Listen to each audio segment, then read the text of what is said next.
So this is a continuation of Lab 6. Specifically, we're going to focus on inoculating the FTM tubes. That's fluid thioglycolate media. And so this video is going to show how to carry out that specific part of the procedure.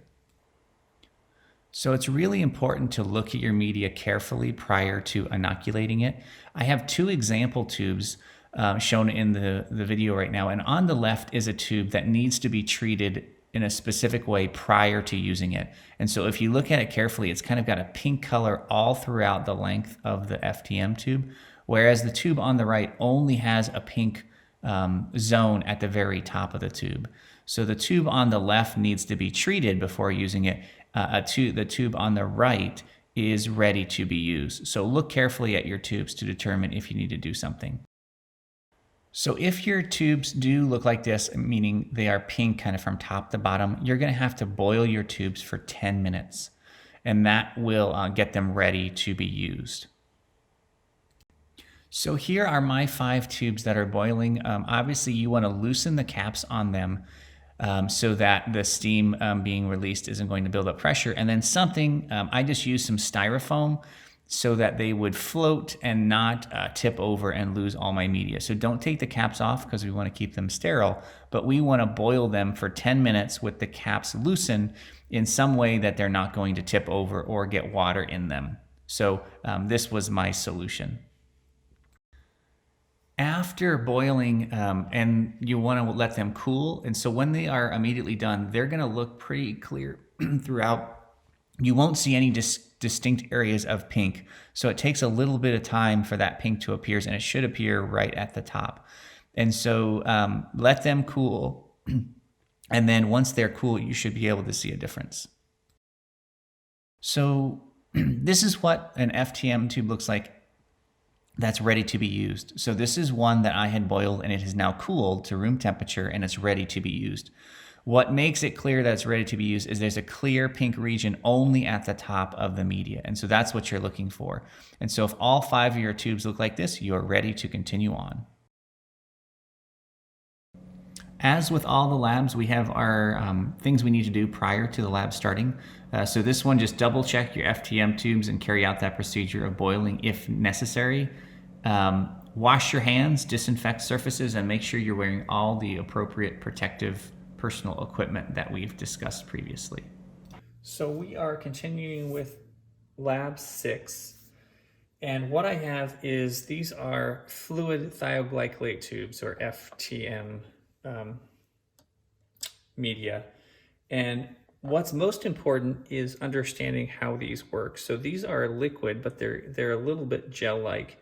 And there is an indicator in here that is kind of a light pink purple, indicating where oxygen has kind of migrated within this media. So if you have prepared these tubes correctly, these have already been prepared. I've boiled these and let them cool, and it may be hard to see, but I'm going to put a photo in. There is a kind of a pink purple ring right at the top, which indicates there's oxygen at the top of this tube, but there's not oxygen at the bottom. And so when we inoculate this is going to be from a bacteria from our skin. We're going to be able to see where that grows within this column. So if it grows at the top or at the bottom or all throughout, we're learning something about the bacteria's ability to grow in the presence or the absence of oxygen. And so that's what we're going to do. So I have 5 of these thioglycolate tubes. I have them pre-labeled, and what we're going to be using are these. And so on one end, there is a loop. We're not going to use that end. Instead, we're going to use the end that we call an inoculating needle. So each one of these is sterile, so don't open them until you're ready. And what we're going to do is, using that needle end, is get a well-isolated colony from whatever plate you're sampling. So this is my skin plate, so I'm going to use that. And so I'll get these out of the way. And so I'm going to loosen this a little bit. The thioglycolate doesn't smell the best, so just to give you a warning on that. And what I'm going to do is get my skin plate. Okay. And I'll open these.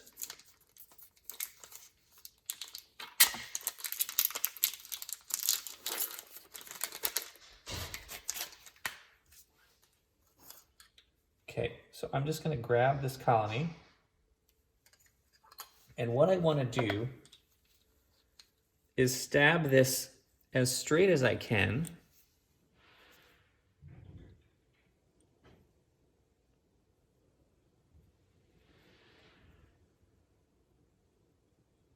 And then come out. So try to go in and out as cleanly as you can. So that one's been inoculated. And then we can dispose of this one. So that one's done.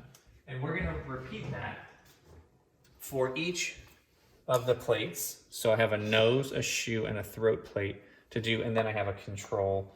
The control, which I'll do now, is just a sterile needle that you're going to open. So this is a sterile needle. And so the control, you're going to do a similar sort of inoculation, but this is just going to go straight in.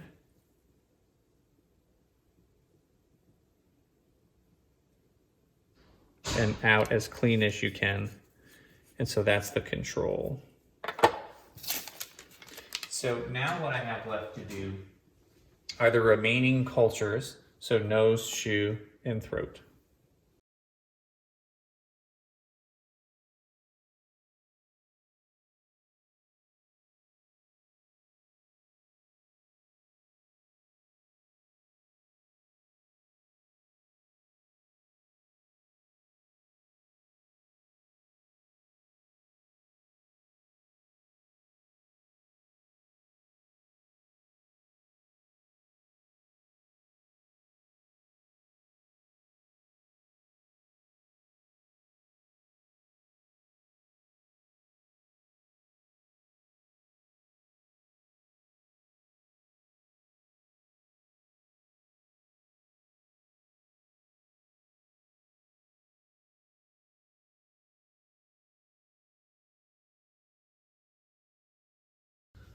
So now all 5 of these are inoculated, and so they're going to sit and incubate.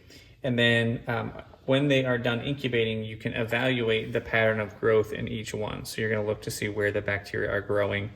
Because again, what's important with this is that if you have prepared this media correctly and looked at it before you inoculate, and it has that kind of pink layer on top, then that means there's oxygen on top and there's not oxygen at the bottom, and it decreases through the depth of that. And so you can then get information about the oxygen requirements for each of the bacteria that you chose. So one from the skin, one from your nose, your shoe, and your throat. So these are from colonies, so they represent a single bacterial species that we're just comparing.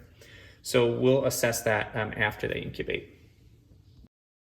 So now that you finish this part of the lab, you want to make sure you take a photograph of these inoculated FTM tubes and then put them aside to incubate for 3 days. And then, of course, you want to disinfect the surfaces where you've been working along with washing your hands when you are through.